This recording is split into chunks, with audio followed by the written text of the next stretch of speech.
Welcome to Adapter's Advantage, breakthrough moments that lead to success.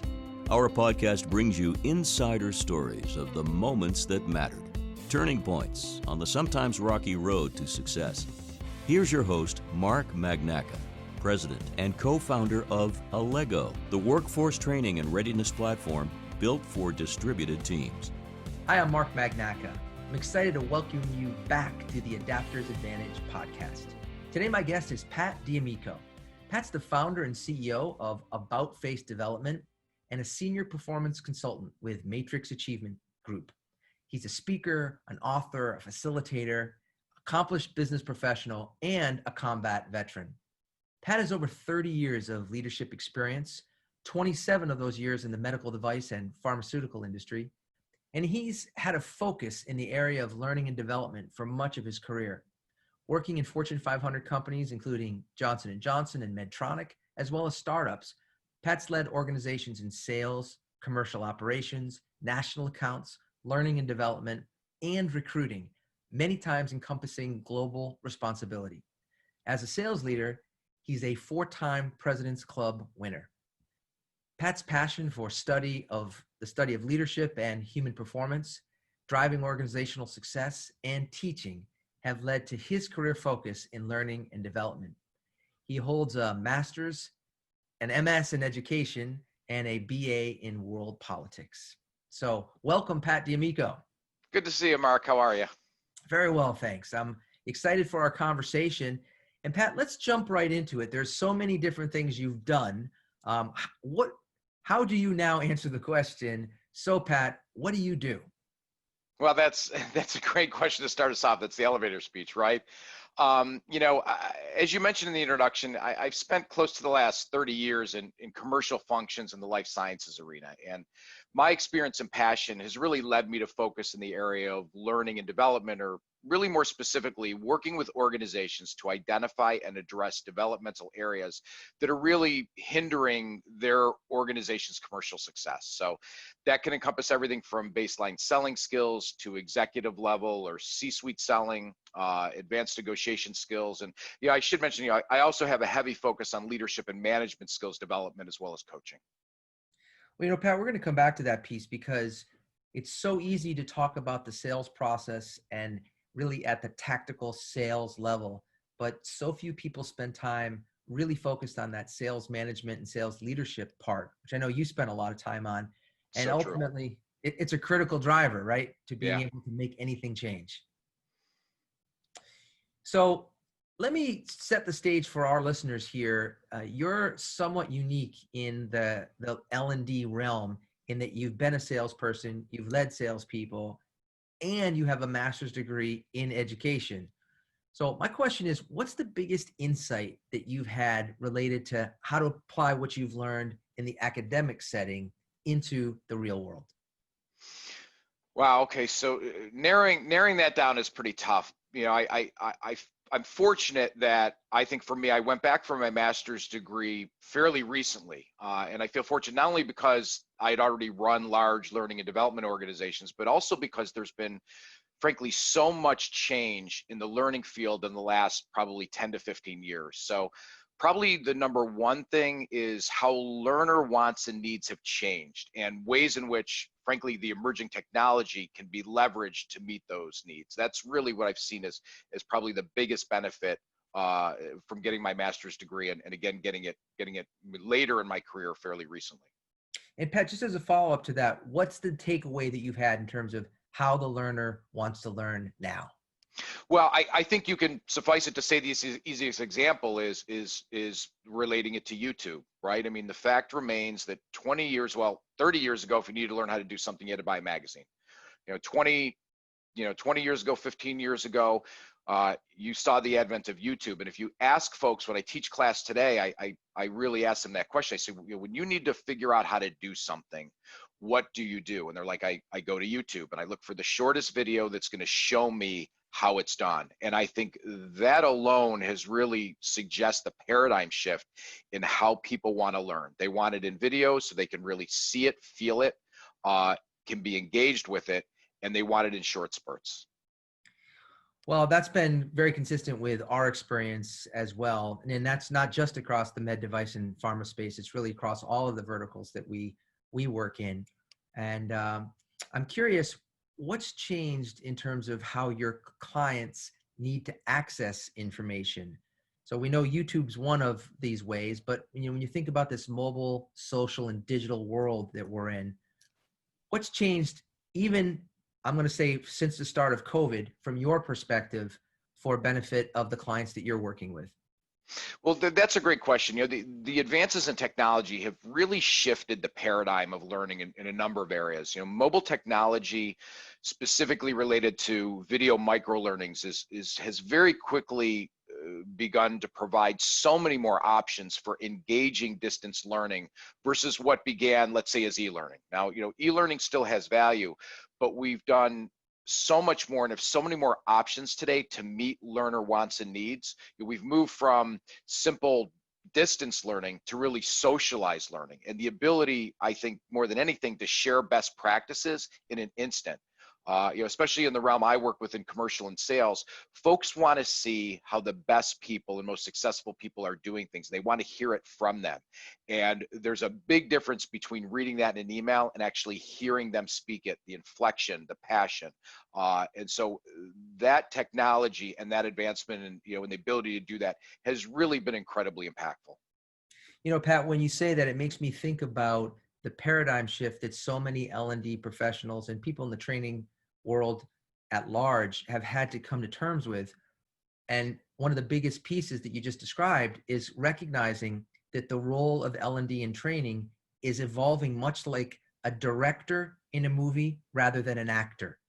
And so being able to help pull the right cast together and help direct them, whether these are top performers or subject matter experts, that's a very different thing than you as the trainer thinking that you have either the skill set, the credibility, and the like to try to teach salespeople what they need to know. It's a big shift. And what I found is, for a lot of people, they realized it's a big relief of pressure that instead of thinking you have to be the expert on all these topics, your job is to find the expert, create the short video, and let the expert do their job while you're just curating those people. Yeah, that's a great point, Mark. The reality is you hit at a couple things there, the skill and the credibility. And skill and credibility are so key to when you're trying to get folks, to change, when you're trying to impress on them, what best practices are. And you're right, from an L&D perspective, individuals that in the past might have been tasked with things that are challenging, which is, do you have the credibility to really be able to put forward what folks can and should be doing versus leveraging the experts within an organization or leveraging the experts in the industry. There's a huge difference in being able to put that forward, and it does take a lot of the pressure off. The challenges that a lot of L&D organizations face is they just don't have the resources to create that content on their own. Before we even talk about, do they have the skill and do they have the credibility? Their ability to use technology today to leverage those folks is a huge benefit. And let's be honest, then you're seeing different folks, you're seeing different people, you're internally promoting them. So there's a lot of downstream positive impact to that. Yeah, we're of the mindset that to the extent that we can help with that shift, that it's a positive for everybody involved, because you're getting more voices into the conversation, you're getting more perspectives into the conversation, and you're allowing the L&D professionals to really curate content rather than just be in the content creation business. Absolutely. And seldom in the organizations even that I've been fortunate enough to run, you just don't have the resources and the time to develop that content. So Pat, let me pivot to 27 years largely in this L&D space. What difficulties did you have to overcome when you started your career in this part of the business? Well, I think that one of the biggest challenges that comes to mind is that organizations see things like product knowledge and with many of my clients and my experience, clinical knowledge as a must, which is fantastic. But soft skills like sales and negotiations are just as critical, as well as leadership development. And too often they don't receive the attention that they need. Almost every major executive survey conducted in the past decade or more points to the absolute need for these skills, yet organizations really still struggle with prioritizing funding and resourcing them, even though they know they're critical. So, that's been one of the biggest challenges. It makes me think about in the military, the same dynamic is at hand where it's very easy to understand why every private needs certain basic skills if they're going to go, for example, into the infantry, but recognizing that there's a need for West Point and there's a need for leadership training, and that is as important as sort of the tactical skills or the equivalent of the clinical knowledge that you just described. That's the part that's so often missing. And so we're gonna get to your unique experience in that in just a moment. What I'd like to do though is move on in the spirit of leadership lessons, and that is, given that most of us learn best from our own mistakes, what's one big mistake that's taught you a valuable lesson?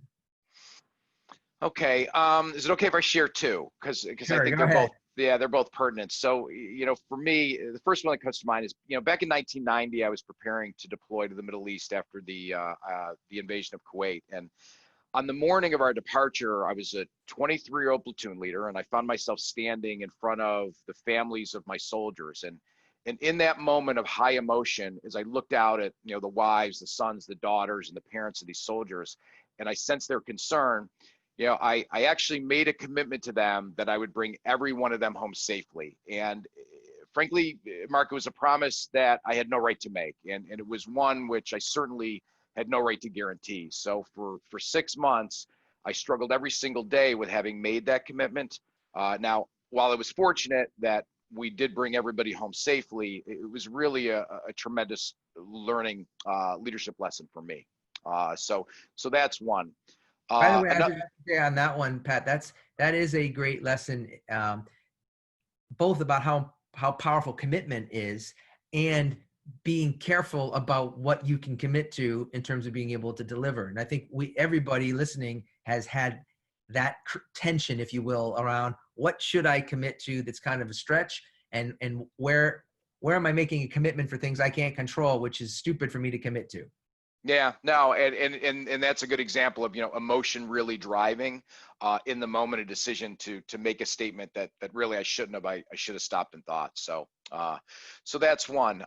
Another example that's pertinent was that when I was running training for an organization in the early 2000s, I made a commitment to fix a major inventory issue that was costing the company at the time millions of dollars. And I undertook a project to apply handheld technology that frankly at the time was very new and unproven.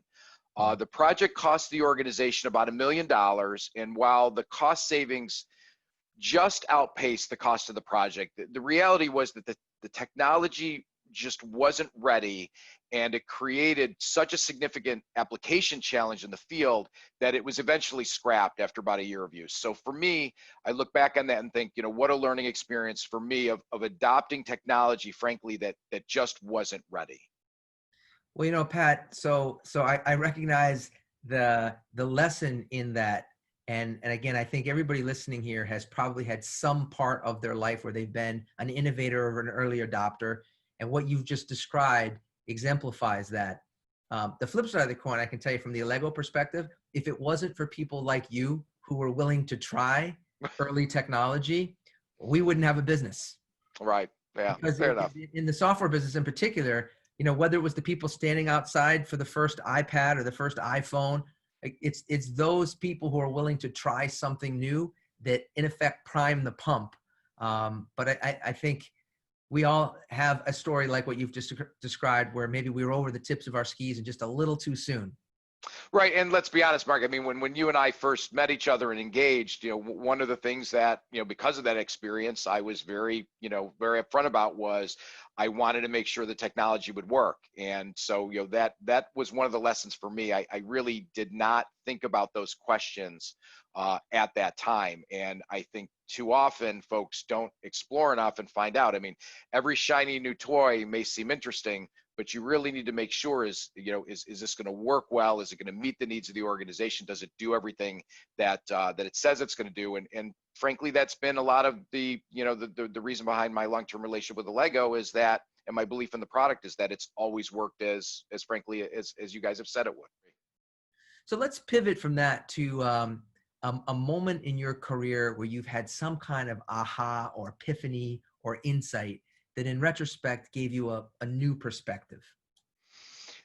I think it's one that's reoccurring when I think about that. I think my greatest aha moments in my career are very much related to the realization that in order to achieve success, you have to create a compelling reason for folks to buy into the why that you're asking them to do something. If you don't, or you can't paint a vision of a better future for them, you're going to face resistance and that you won't be able to overcome. So I'm a big believer in the why, and just as important, what's the vision of the future look like that's better than it is today. So.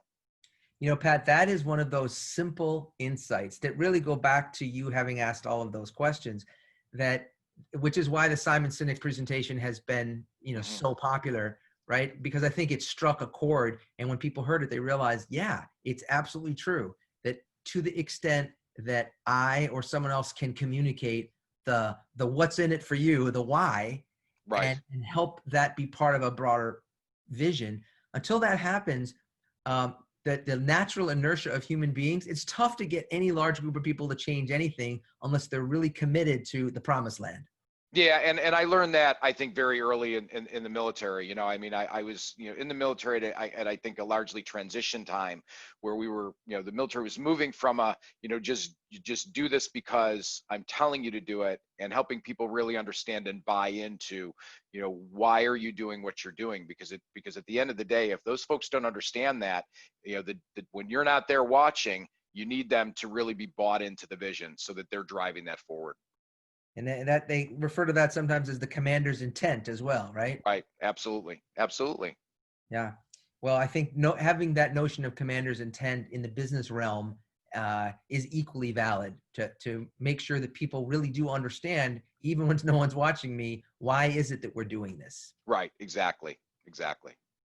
So let's move to the whole COVID-19 time that we are experiencing right now.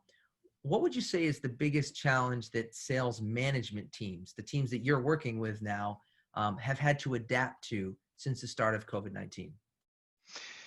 Obviously this is on everyone's mind right now, and I think the COVID-19 situation, certainly caught people off guard, but it absolutely created an opportunity for organizations to consider options of how to better reach and train their teams.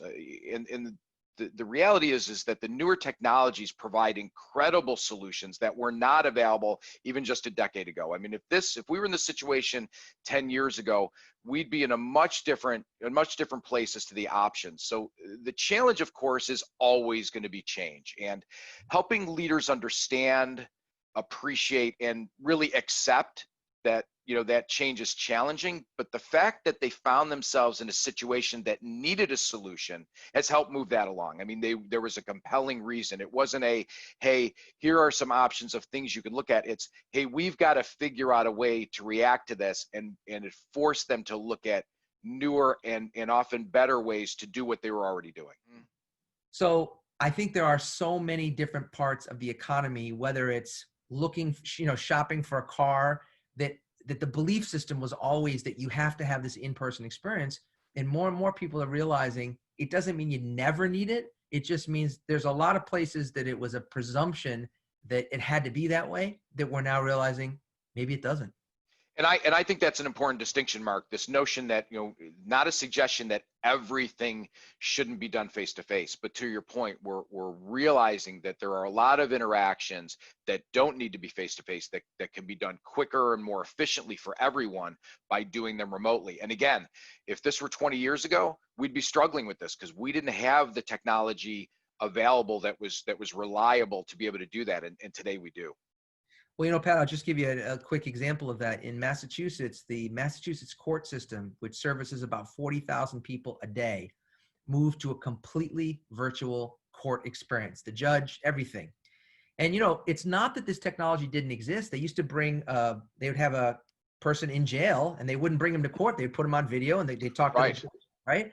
So it existed. And I read an article that said that they've done more in 90 days than they had done in 10 years. Because they had to. And, you think about something as simple as getting a mortgage that still requires a wet signature in so many states, when you can do virtually everything else. You can wire money, right, from point A to point B on an e-signature, but a mortgage requires a wet signature. So I think the premise is, what if we just test the hypothesis as we go along and sort of figure out, do I really need to be in person on this one, or is this one of those ones we can replace? Well, and you know what's interesting about that is I liken it to the advent of video education. And you and I probably talked about this because, you know, I'm kind of I'm interested in history, and a lot of people don't know that video education really started with the U.S. Army around World War II.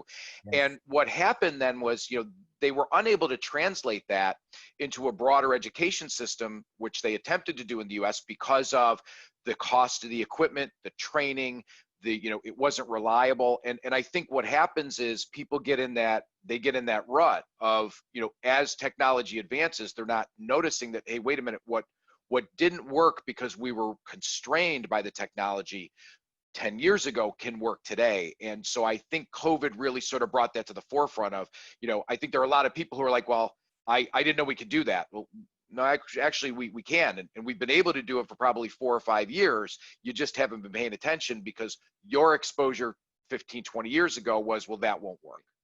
So just to build on this piece, Pat, how do you think the pandemic is going to change how the life sciences business operates? And in particular, in med device, things like salespeople in the hospital and working with a surgeon. Is that kind of stuff going to continue to happen in the operating room, or is that the era of that ended?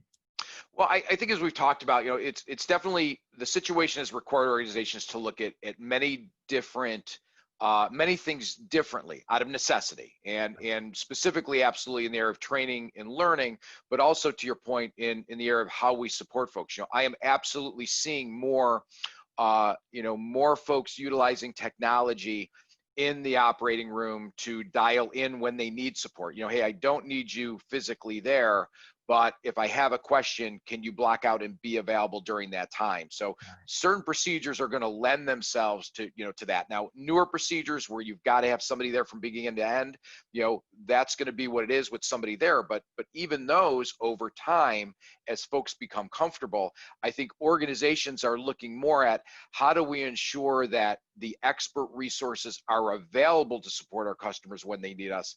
But that's not necessarily every single procedure every single time. Got it. So it's really the same dynamic that we're talking about. There will be, that they're already adapting where, for example, a Zoom call from the operating room might be able to get you 80% of the information that you need in a certain case. And if it's a new one, maybe you do need to have the salesperson there. But once a body of knowledge has been developed, then you don't need to have a salesperson there every single time. And as such, the salesperson doesn't need to be, for example, comped on how much time they spend in the operating room. Totally. And another great example, Mark, sort of a little outside, is when you think about, you know, preparing for case review. In the, you know, in not that long ago, you know, when a physician needed to review a case and needed to plan for a case, the rep would have to go in and physically review the film with the physician. They would look at the film, they would work, you know, they would discuss a plan, you know, the case would be sized so that the rep ensured when they were there, they had the right, you know, size equipment. And now the majority of that at this point is being done remotely, where the physician will get in touch with the rep and say, look, you know, I'm sending you over the film for this case, you know, in 2 or 3 days, give it a look. Here's my case plan. Ensure that you have all the equipment you need. And if there's anything I'm missing or haven't thought about, let me know. And the efficiency that creates has been significant. I mean, the difference between a rep, I mean, if you're thinking about a rep who maybe covers New York City or a metro area, you know, having to go to an account just to review a film and now not having to do that, you know, that creates an incredible efficiency. It really does. And I mean, that's the kind of thing, Pat, that after you've done it that way, it's really hard to go back and say, we're going to do an in-person review. Why would you go back? Right. Why would you ever do that? Because it's like the difference, you know, it's like synchronous versus asynchronous. The ability to review those films now, what used to be in person and synchronous is now asynchronous. So there's a tremendous value to that. And we forget, the value of certain technologies that we take for granted. I mean, remember the transition when the first answering machines came out. I mean, the notion of I don't have to reach that person live and chase them down. Like, we forget how big an advantage that became. Pat, I'd like to ask you about, in addition to the roles that you've had as a sales leader, you've run commercial and learning and development organizations. You've also headed up sales recruiting for Johnson & Johnson. Based on the work that you're doing with clients now, what have you seen that's changed in terms of how life sciences salespeople are being recruited and hired in this arena? So, Mark, I'm glad that's a really interesting question, because it actually has a direct tie back to learning and development. I think folks might expect me to sort of center on, doing remote interviews, and certainly we know that that's an option, but there's a deeper thing here related to what we do. Back when I was responsible for getting that department up and running, life sciences, frankly, had the luxury of having a lot of the top sales talent looking to get into the space. We had the pick of the litter, for lack of a better term. Sure. And back then, if a candidate had asked the question during an interview of what development are you going to be providing me in this role, it likely would have offended the interviewer. It's the truth. Yeah. Folks were clamoring just for a potential opportunity back then. Today, that is a standard question that comes from candidates. And it aligns to the recent data that suggests that people will leave a role and or an organization due to a lack of development. Now, to retain top talent, organizations really have to invest in the development of their people. And that development requirement falls mostly on learning and development and possibly HR, but as we see more and more HR functions being contracted out, that really leaves learning and development with that responsibility. Folks want to be developed, and I always caution people when I have this conversation, because very often the response is, well, they just want to get promoted too quickly. And I will say, hey, that's a discussion worth having. There might be some reality to that, but that's a separate discussion. Wanting to be promoted is separate from the notion that while I'm in this role, are you continuing to develop me? And there's an absolute need for that today. And if organizations aren't willing and ready to meet that need, they're going to lose their best talent. One of the things Jamie Dimon talked about was at JP Morgan Chase, not just the commitment to making an investment in learning and development the way you've described it, but the notion of you're going to put in the time anyway. So if you're going to do learning and development, let's make sure that it's actually meaningful for the people who are going to be investing this time. And the premise of a candidate coming in and in effect raising their hand and saying, look, I want to know, what am I going to do to be improving? That's not just so I can get a promotion. It's because, as Yu-Chun mentioned yesterday in that presentation, success at work is fundamental to human happiness. It right? is, absolutely. And most people want to succeed at their job. And one of the ways they can do that is to learn to be better at it. Yeah, and I think that all ties into this notion of needing to provide continuous development, and the reality again is that was something that was more challenging years ago when everything was in person and everything was live, and you had to really contend with can I afford to bring people in, both the cost of bringing them in as well as the cost of them being there.